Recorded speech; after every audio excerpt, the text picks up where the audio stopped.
Baiklah saudara-saudara, saat yang indah ini kita coba mempelajari Alkitab bersama-sama.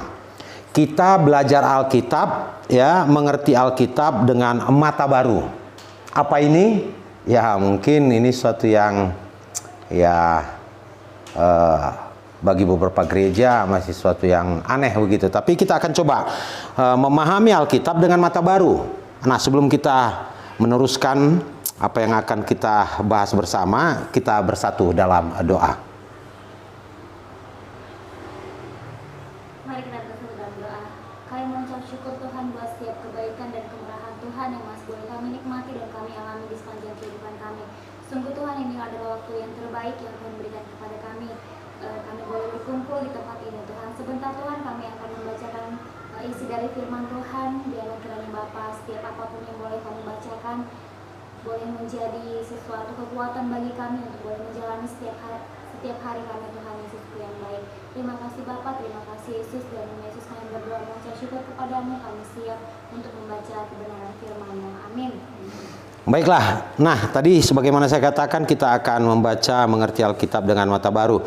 Nah, bahasan kita sehubungan dengan khotbah, ya, hari Minggu di Minggu Trinitatis yang ke-7, yaitu apa yang tertulis dalam kitab Injil Yohanes pasal yang ke-13 ayat 31 hingga ayat yang ke-35.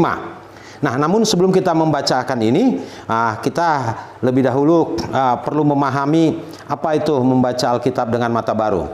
Nah, penjelasan untuk itu, persyaratannya yang pertama, baca Alkitab berulang-ulang. Baca Alkitab berulang-ulang, itu persyaratan pertama. Nah, sekarang kita coba membaca apa yang tertulis dalam Injil Yohanes pasal yang ke-13 ayat yang ke-31 hingga ayat yang ke-35 dengan tema perintah baru. Kasih adalah kasih sebagai perintah baru.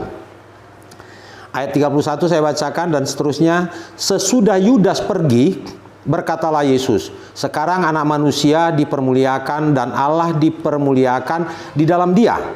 Jikalau Allah dipermuliakan di dalam dia, Allah akan mempermuliakan dia juga dalam dirinya, dan akan mempermuliakan dia dengan segera. Hai anak-anakku, hanya seketika saja lagi aku ada bersama kamu.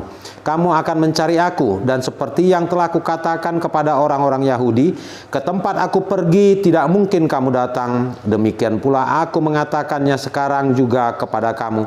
Aku memberikan perintah baru kepada kamu, yakni supaya kamu saling mengasihi. Sama seperti aku telah mengasihi kamu, demikian pula kamu harus saling mengasihi. Dengan demikian, semua orang akan tahu bahwa kamu adalah murid-muridku, yaitu jikalau kamu saling mengasihi. Nah, kalau sekilas dari pembacaan ini pasti sulit dimengerti. Tadi dikatakan persyaratan membaca Alkitab, mengerti Alkitab dengan mata baru, membaca, ya, Alkitab berulang-ulang. Nah, tapi juga ada teknik. Kalau ini terus diulang-ulang juga bisa menjadi bosan. Lalu apa yang dibaca? Dengan cepat aja melihat begitu, mana yang tidak mengerti. Nah, coba itu diulang-ulang. Atau juga membaca dengan mata baru, membaca Alkitab berulang-ulang, coba cari itu ada bagian-bagian dari Alkitab ini atau kata-kata yang di dalamnya yang kita anggap bisa menjadi kata kunci. Yang paling menarik gitu, kira-kira apa? Nah, di sini misalnya tentang Yudas. Ya, Yudas kita ada tahu, tapi kalau dikatakan di sini sesudah Yudas pergi, berkatalah Yesus. Sesudah Yudas pergi. Nah, ini kira-kira rentetan ceritanya ini bagaimana? Dalam situasi apa Yudas ini? Kita pasti bertanya. Nah, persyaratan kedua untuk membaca Alkitab dengan mata baru dikatakan baca Alkitab itu bagaimana mau dikatakan? Yang untuk kedua, baca ayat sebelumnya atau baca ayat yang setelahnya. Nah, tadi saya katakan kalau tentang hal yang pertama itu, ya, sesudah Yudas pergi, kira-kira ceritanya sebelum itu bagaimana? Nah, untuk ini mungkin ada yang bisa membacakan apa yang tertulis pada ayat yang ke-30. Coba silakan, sedikit keras, lambat, menarik. Yohanes 13 ayat 30. Yudas menerima roti itu lalu segera pergi. Pada waktu itu hari sudah malam. Nah, Ini dia. Jadi rentetan cerita dari ayat yang ke-31, sesudah Yesus pergi, rupanya Yudas pada saat itu menerima roti ya. Lalu pergi, karena apa? Pada waktu itu hari sudah mulai malam. Lalu bertanya juga apa yang terjadi dengan ini. Kita juga bisa menghubungkannya dengan ayat sebelumnya. Nah, misalnya ada seorang juga yang bisa membaca apa yang tertulis pada Yohanes 13 ayat 21, 22 dan 23. Yohanes 13 ayat 21. Setelah Yesus berkata demikian, ia sangat terharu, lalu bersaksi, "Aku berkata kepadamu, sesungguhnya seorang di antara kamu akan menyerahkan aku." Sampai di situ. Sesungguhnya seseorang di antara kamu akan menyerahkan aku. Ini berarti berkumpul para murid. Ketika berkumpul itu sepertinya ada semacam kecurigaan. Ya, ada semacam kecurigaan akan ada yang berkhianat terhadap Yesus. Ya, itu kira-kira. Ayat 22. Murid-murid itu memandang seorang kepada yang lain. Mereka ragu-ragu siapa yang dimaksudkannya. Nah, ini dia ya, perkataan Yesus tuh yang menjadi tanda tanya. Siapa ini di antara kita begitu? 12 orang murid Yesus. Siapa ini yang akan mengkhianati Yesus? Ayat 23. Seorang di antara murid Yesus, yaitu murid yang dikasihinya, bersandar dekat kepadanya di sebelah kanannya. Nah, ini kalau diteruskan, ternyata yang dekat dengan Yesus, yang bersandar dengan Yesus itu adalah Yudas. Dan dikatakan Yudas ini juga kemudian diserahkannya, diberikan roti. Saat berikan roti dia pergi. Nah, itu rentetannya. Nah, berarti kalau kita memahami teks daripada Yohanes 13 ayat 31 sampai 35, perintah baru ini sangat berkaitan dengan perjamuan akhir ya. Jamuan malam, jamuan makan malam yang terakhir antara murid dengan Yesus. Nah, ini yang sangat-sangat menarik. Lalu kalau kita juga membaca lagi dari persyaratan membaca Alkitab dengan mata baru. Di sana dikatakan bahwa membaca dengan menggunakan terjemahan lain. Bisa membanding-bandingkannya dengan terjemahan lain. Nah, ini yang kita baca ini sekarang ini merupakan terjemahan baru. Ya, terjemahan baru. Ini dibuat sekitar tahun 1974. Terjemahan ini juga sudah cukup bagus begitu. Tapi coba kita bandingkan dengan terjemahan lain. Terjemahan mana? Misalnya terjemahan sehari-hari, ya. Terjemahan sehari-hari, bahasa sehari-hari. Nah, ini terjemahan masa kini itu yang mau dikatakan dengan itu. Ini juga bisa kita bandingkan. Apa kira-kira perbedaan antara terjemahan ini? Ya, kalau terjemahan terjemahan baru ini digunakan dengan secara tekstual begitu. Tapi kalau terjemahan sehari-hari itu dikaitkan dengan konteksnya. Nah, oleh sebab itu untuk mengerti tentang Alkitab itu sangat mudah dipahami kalau kita menggunakan terjemahan sehari-hari. Tapi kalau orang yang mau mengetahui keaslian ya, kebenaran, otentisitas daripada kitab suci itu, seharusnya dia membaca buku aslinya. Ya, bahasa aslinya. Bahasa aslinya apa? Kalau perjanjian lama itu bahasa Ibrani, kalau perjanjian baru bahasa Yunani. Tapi ini merupakan hal yang sulit kita lakukan. Kenapa? Coba saya tanya di antara kita, siapa yang ada yang mengerti bahasa Ibrani? Siapa yang ada yang tahu? Paling-paling dalam bahasa Ibrani taunya Shalom, itu aja kan. Kalau bahasa Yunani ada yang tahu? Juga tidak. Nah, oleh sebab itu persyaratan berikutnya ya untuk memahami Alkitab supaya lebih jelas lagi, kita bisa menggunakan tafsir. Itu yang keempat ya, menggunakan tafsir. Untuk hal ini saya merekomendasi kita untuk menggunakan tafsir Sabda misalnya. Nanti bisa ya dilihat di Google, lalu tafsir Sabda itu bisa di download dulu ya. Di dalam tafsir Sabda itu cukup menarik. Begitu kita lihat itu ada beberapa terjemahan, tafsirannya juga begitu jelas dijelaskan semua. Sehingga untuk memahami Injil Yohanes pasal 13 ayat 31 sampai 35 itu akan sangat dengan mudah kita lakukan. Nah, terakhir kalau kita ingin lagi mengetahui lebih jelas lagi bagaimana memahami Alkitab dengan benar, ya kalau kita memang nggak tahu, jangan sok tahu. Kadang-kadang banyak orang ya sok tahu ya. Ya, sok tahu. Ini jangan kita lakukan. Tapi kalau memang nggak tahu ya bertanyalah. Pepatah Indonesia mengatakan apa itu? Malu bertanya, sesak di jalan. Ada lagi orang mengatakan dalam bahasa Juknya, ya malu bertanya, jalan-jalan. Nah itu, tanya aja. Nah yang ditanya siapa? Orang yang mengerti tentang kitab suci. Ya, orang yang tahu. Ya, kalaupun itu tidak terjadi, ya bersyukur kita dengan kita berada di era modernisasi ini. Ya, dunia IT ya. Dunia IT bisa memberikan kemudahan kepada kita. Kita bisa bertanya kepada Google. Tapi ketika kita melakukan itu, melihat pengertian-pengertian daripada firman Tuhan melalui Google, ya saran saya kita harus melihat beberapa ya pengertian ya yang dijelaskan atau yang yang terdapat di dalam Google. Supaya apa? Supaya kita bisa melakukan perbandingan-perbandingan. Nah, oleh sebab itu sangat menarik dikatakan dalam perintah baru. Perintah baru untuk apa? Untuk mengasihi. Nah, oleh sebab itu kita boleh nanti memahami lebih ini lagi, merinci, sehingga dengan demikian kita dengan mudah membuat semacam kerangka khotbah di dalamnya. Nah, untuk ini mungkin ada yang mau bertanya kepada kita. Silakan. Kalau nggak ada, nanti saya akan bertanya kepada, ya begitu, ya. Nah, ingat satu hal, apa itu Alkitab? Ya, pasti sebagai orang percaya kita mengatakan itu adalah firman Tuhan. Firman Tuhan yang bagaimana?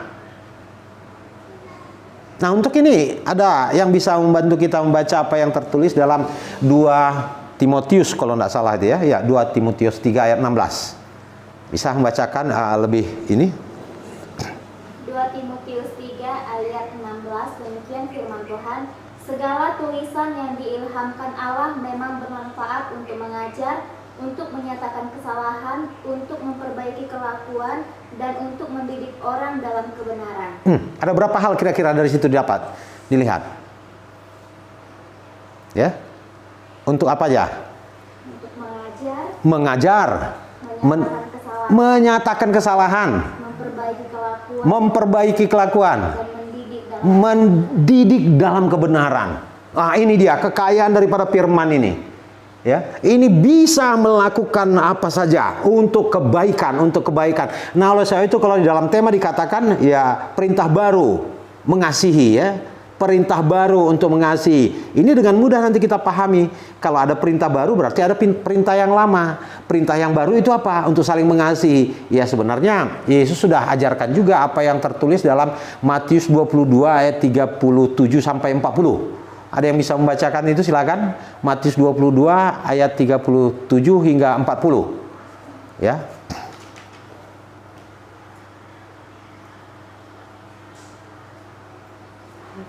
Silakan.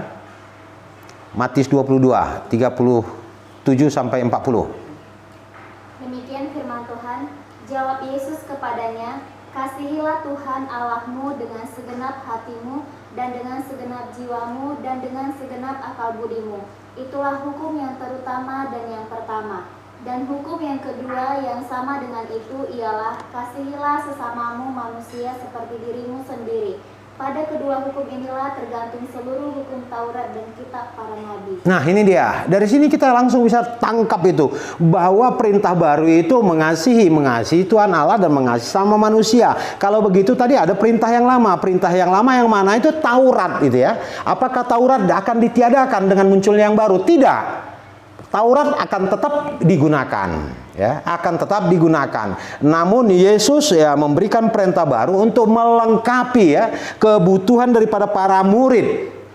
Bahwa sebentar lagi para murid akan ditinggal pergi oleh Yesus. Nah, ketika mereka ditinggal pergi, mereka dapat menggunakan aturan peraturan ini atau perintah ya, perintah yang telah disampaikan oleh Yesus kepada mereka untuk meneruskan perjalanan kehidupan mereka. Nah, sampai di sini. Kira-kira ada yang mau bertanya? Ada yang mau bertanya di antara kita? Nah, saya coba merangkumkan keseluruhan. Membaca Alkitab dengan mata baru itu memakai ya sistem atau persyaratan 5 hal. Yang pertama tadi ada yang mengingat itu? Membaca Alkitab berulang-ulang. Membaca Alkitab berulang-ulang. Baru yang kedua, bagaimana itu? Membaca ayat sebelum atau sesudah. Iya, membaca ayat sebelumnya dan ayat sesudahnya. Tadi contoh dari Yohanes 13 ayat 31 sampai ayat yang ke 35. Nah, untuk mengetahui cerita ya, cerita tentang Yudas ini boleh dibaca tadi ayat ke-30 atau naik lagi ke ayat 21. Nah, setelah itu kita bisa membaca juga ayat 36 sampai 38. Itu dia. Baru yang ketiga tadi dikatakan membaca Alkitab dengan mata baru, itu dikatakan ya menggunakan terjemahan lain. Kalau terjemahan yang sudah kita baca tadi itu menggunakan terjemahan baru. Lalu kita bisa membandingkannya dengan terjemahan sehari-hari. Itu kita akan dapat membedakan, oh maksudnya seperti ini. Dan yang keempat ya, kalau kita juga belum mengerti, belum paham betul, kita bisa menggunakan tafsir. Nah, tadi saya katakan rekomendasi untuk itu kita bisa menggunakan tafsir sabda. Apa tafsir sabda nih?